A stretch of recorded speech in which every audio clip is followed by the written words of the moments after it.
नमस्कार, आप देख रहे हैं हेडलाइंस न्यूज। दिन भर की ताज़ा खबरों के लिए अभी सब्सक्राइब करें, साथ में बेल आइकन भी प्रेस कर लें। खबरों में आगे बढ़ने से पहले वीडियो को लाइक जरूर करें और अपने दोस्तों के साथ ज्यादा से ज्यादा शेयर करें। और आप किस राज्य शहर से न्यूज को देख रहे हैं, कमेंट में जरूर लिखें। बता दें, केंद्रीय मंत्री और राष्ट्रीय लोक जनशक्ति पार्टी के अध्यक्ष पशुपति पारस ने कहा है कि जब तक चिराग पासवान 2020 में लोक जनशक्ति पार्टी के अकेले चुनाव लड़ने के फैसले के लिए सार्वजनिक रूप से माफी नहीं मांगते, उनकी पार्टी लोक जनशक्ति पार्टी के साथ उनकी पार्टी का विलय असंभव है। पशुपति पारस ने कहा है कि चिराग पासवान के साथ आने का कोई बवाल ही नहीं है। जी हां, आपको बता दें कि जब तक कि वो 2020 में अपने किए गए सार्वजनिक रूप से माफी नहीं मांगते, हमारी सलाह के बावजूद चिराग पासवान का अकेले चुनाव लड़ने का उनका फैसला गलत था। दिल्ली शराब घोटाले केस में फंसे आम आदमी पार्टी के नेता विजय नायर और व्यापारी अभिषेक बोयनापल्ली के लिए सोमवार को दिन एक तरफ राहत भरा रहा तो दूसरी तरफ बड़ा झटका भी लगा। राउत एवेन्यू कोर्ट ने ईडी को पूछताछ के लिए 5 दिन की कस्टडी को मंजूरी दे दी, जबकि सीबीआई मामले में दोनों आरोपियों की जमानत अर्जी स्वीकार कर ली है। हालांकि ईडी को हिरासत में मिलने से दोनों बाहर नहीं आ पाएंगे। सोमवार को प्रवर्तन निदेशालय ने विजय नायर और अभिषेक बोयनापल्ली को तिहाड़ जेल में वीडियो कॉन्फ्रेंसिंग के जरिए राउत एवेन्यू कोर्ट में जज एम.के. नागपाल के समक्ष पेश किया। जबरन धर्म परिवर्तन पर रोक लगाने की मांग वाली याचिका पर सुप्रीम कोर्ट ने सुनवाई की और एक अहम टिप्पणी की है। सुप्रीम कोर्ट में जस्टिस एम.आर. शाह ने कहा है कि ये एक बहुत ही गंभीर मामला है। सभी को धर्म चुनने का अधिकार है, लेकिन जबरन धर्मांतरण से नहीं, ये बहुत ही खतरनाक है। सुप्रीम कोर्ट अब 28 नवंबर को इस मामले पर अगली सुनवाई करेगा। कोर्ट ने कहा है कि इस मामले में सॉलिसिटर जनरल तुषार मेहता सरकार का पक्ष रखे। एनसीपी नेता और विधायक जितेंद्र अहवाड़ ने अपना इस्तीफा महाराष्ट्र विधानसभा अध्यक्ष को भेज दिया है। उन्होंने कहा है कि वह इसलिए इस्तीफा दे रहे हैं क्योंकि उनके खिलाफ 3 दिनों में 2 झूठे मामले दर्ज किए गए हैं। जितेंद्र अहवाड़ के खिलाफ एक महिला ने छेड़छाड़ के मामले में एफआईआर दर्ज कराई। महिला ने अहवाड़ पर आरोप लगाया कि जब मुंब्रा में नए ब्रिज का उद्घाटन हो रहा था, तब विधायक जितेंद्र अहवाड़ ने उनके गलत इरादे से छुआ था। महिला की शिकायत पर मुंब्रा पुलिस ने जितेंद्र अहवाड़ के खिलाफ धारा 354 के तहत एफआईआर भी दर्ज की थी। ज्ञानवापी मामले में वाराणसी की सिविल फास्ट ट्रैक कोर्ट में सोमवार को सुनवाई हुई। उसके बाद सिविल जज सीनियर डिवीजन महेंद्र कुमार पांडे की अदालत ने 2 दिन के लिए फैसला टाल दिया। जब इस मामले में 17 नवंबर को फैसला आएगा, यानी कि अब 17 नवंबर को कोर्ट फैसला सुनाएगा कि ये सुनने वाले योग्य है या नहीं। बता दें कि किरण सिंह बिसेन ने कोर्ट में एक याचिका दायर की थी, जिस पर कोर्ट ने दोनों पक्षों को सुनने के बाद पिछले तारीख में निर्णय सुरक्षित रख लिया था। हिंदू पक्ष के अधिवक्ता अनुपम द्विवेदी ने कहा है कि कोर्ट ने अपना फैसला तैयार कर लिया है। कोविड-19 महामारी से उपजी बाधाओं के कारण 2020 में भारत समेत 45 देशों में एक अनुमान के मुताबिक 15 लाख से ज्यादा लोग या तो तपेदिक का उपचार नहीं करा पाए या उपचार में विलंब हुआ। एक अध्ययन में यह बात सामने आया है।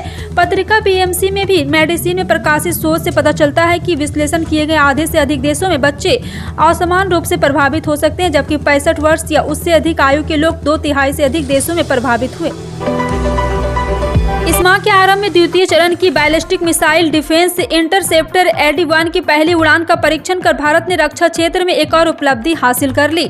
इंटरसेप्टर AD-1 मिसाइल अलग अलग प्रकार से लक्ष्य भेदने में सक्षम है। इस मिसाइल को लंबी दूरी तक मार करने वाली बैलिस्टिक मिसाइलों के साथ विमान को रोकने के लिए डिजाइन किया गया। इससे बैलिस्टिक मिसाइल या रक्षा तंत्र तक मजबूती मिलेगी। BMD सिस्टम को दुरुस्त करने की दिशा में भारत ने विशेष कामयाबी हासिल की है। इस उपलब्धि के बाद भारत इस तरह की क्षमता हासिल करने वाला संसार का चौथा देश बन गया है। कोरोना महामारी के बाद से ही विश्व की अर्थव्यवस्था वापस पटरी पर आने की कोशिश कर रही, वहीं कई देशों की अर्थव्यवस्था पटरी से उतर चुकी है। यही वजह है कि जानकार और विभिन्न संगठन विश्व के कई देशों में गहराते आर्थिक मंदी के संकट की तरफ आगाह कर चुके हैं। इन जानकारों का कहना है कि विश्व के कई देशों में आर्थिक मंदी का संकट गहराता दिखाई दे रहा है। यदि ये बात सच साबित हुई तो विश्व की अर्थव्यवस्था, जो कि पहले से ही कोरोना महामारी के चलते बेपटरी रखी है, और बुरी स्थिति में पहुंच जाएगी। इस बीच ये सवाल उठना लाजमी है कि इन देशों में कौन से देश शामिल है और क्या भारत में भी इस तरह का कोई संकट। इस सवाल का जवाब भी तलाशना बेहद जरूरी है।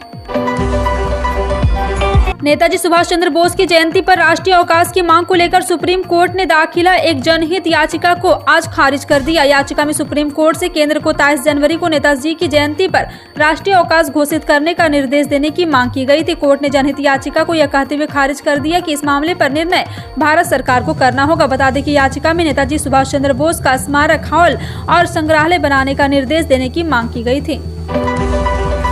पश्चिम बंगाल की मुख्यमंत्री ममता बनर्जी ने एक बार फिर केंद्र सरकार को आड़े हाथों लिया। उन्होंने कहा कि हमें दिल्ली से पैसा नहीं चाहिए। उन्होंने आरोप लगाया कि कुछ लोग बंगाल के खिलाफ साजिश रच रहे और उन्हें बदनाम करने की कोशिश कर रहे हैं। ममता बनर्जी ने सोमवार को बिना किसी के नाम लिए विपक्ष पर हमला बोला। उन्होंने कहा कि कुछ लोग बंगाल में बैठे और यहाँ खाते हैं, लेकिन बंगाल के खिलाफ ही साजिश रचते हैं। वे कहते हैं दिल्ली से बंगाल को पैसा नहीं मिल रहा, बंगाल को दिल्ली से पैसा नहीं चाहिए। बंगाल अपने पैरों पर खड़ा होने में सक्षम है। हमारा स्वाभिमान हमारे लिए सबसे अहम और यह हम दिल्ली को छीनने नहीं देंगे। ऑस्ट्रेलिया में खेला गया T20 वर्ल्ड कप का रोमांचक खत्म हो चुका है और IPL खेलने वाले सभी टीमें और फैंस को मिनी ऑक्शन का इंतजार है। मिनी ऑक्शन के पहले सभी टीमों को 15 तारीख तक उन खिलाड़ियों की लिस्ट जमा करनी है जिन्हें वे रिटेन करने वाले हैं। इस बीच कोलकाता नाइट राइडर्स को एक बड़ा झटका लगा है। दरअसल टीम ने धमाकेदार खिलाड़ी की सैम बिलिंग्स ने IPL खेलने से इनकार कर दिया है। सैम बिलिंग्स ने अपने सोशल मीडिया हैंडल पर पोस्ट करते हुए लिखा है कि मैंने कड़ा फैसला लिया है कि मैं अगले IPL में हिस्सा नहीं लूंगा। दिल्ली नगर निगम चुनाव नजदीक आते ही आप और बीजेपी एक्शन मोड में दिखाई दे रही। MCD चुनाव को लेकर दिल्ली के डिप्टी CM मनीष सिसोदिया ने NDTV से खास बातचीत करते हुए कहा है कि हम इस बार 230 सीटें जीतेंगे। केजरीवाल के काम से जनता प्रभावित होकर जब सीट देती है तो ऐसे ही देती है। दिल्ली के लोगों से कह रहा हूं कि बीजेपी को भगाओ और दिल्ली को साफ करो। मनीष सिसोदिया ने कहा कि बीजेपी नगर निगम का मुख्य काम साफ सफाई और उसे ही वो भूल गई है। एलन मस्क द्वारा पुराने ट्विटर कर्मचारियों को निकाले जाने का सिलसिला रुक नहीं रहा। अस्थायी कर्मचारियों की छंटनी के बाद अब एलन मस्क ने बिना कोई पूर्व सूचना दिए 4000 कॉन्ट्रैक्ट के कर्मचारियों को भी कंपनी से निकाल दिया। ट्विटर से जुड़े एक व्यक्ति ने जानकारी दी है। करीब 4000 कॉन्ट्रैक्ट के कर्मचारियों ने अपनी आधिकारिक ईमेल, ऑनलाइन सर्विस और कंपनी के आंतरिक कम्युनिकेशन का एक्सेस खो दिया है।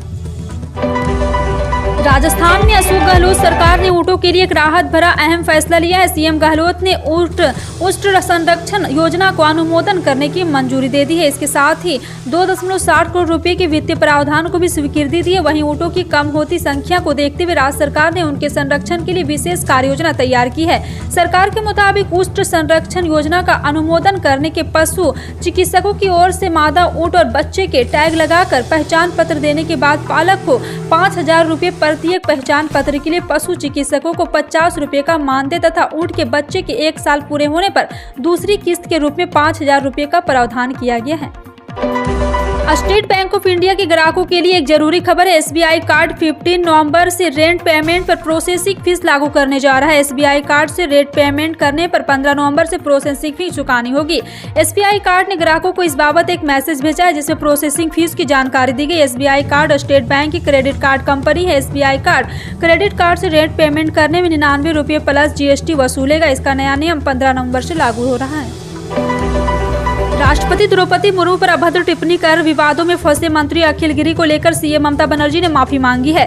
ममता बनर्जी ने साथ ही चेतावनी दी है कि आगे अगर ऐसा हुआ तो पार्टी अखिल के खिलाफ एक्शन लेगी। गौरतलब है कि राष्ट्रपति पर विवादित बयान के चलते तृणमूल कांग्रेस और सुप्रीमो ममता बनर्जी चौतरफा घिरी हुई है। विपक्ष लगातार ममता से माफी मांगने की मांग कर रहा था। ममता बनर्जी ने राष्ट्रपति द्रौपदी मुर्मू को लेकर कहा है कि वो बहुत अच्छी महिला, वो बेहद प्यारी है। मैं अपने विधायक के शब्दों को निंदा करती हूँ।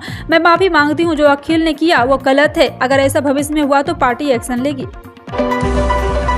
पूर्व केंद्रीय मंत्री RCP सिंह ने बिहार के मुख्यमंत्री नीतीश कुमार पर निशाना साधा है। उन्होंने कहा है कि नीतीश कुमार को अपनी जीत छोड़कर बिहार में शराबबंदी खत्म करनी चाहिए। शराबबंदी के कारण बिहार सरकार को राजस्व का बड़ा नुकसान हो रहा है और इसका सीधा असर आम लोगों पर पड़ रहा है। बिहार में विकास ठप है, ग्रामीण क्षेत्रों की सड़कों की हालत दयनीय है। इसलिए नीतीश कुमार को शराबबंदी पर अपनी हट छोड़नी चाहिए। राजकोष में आबकारी का संग्रह में सुधार के लिए उन्हें प्रतिबंध हटाना चाहिए।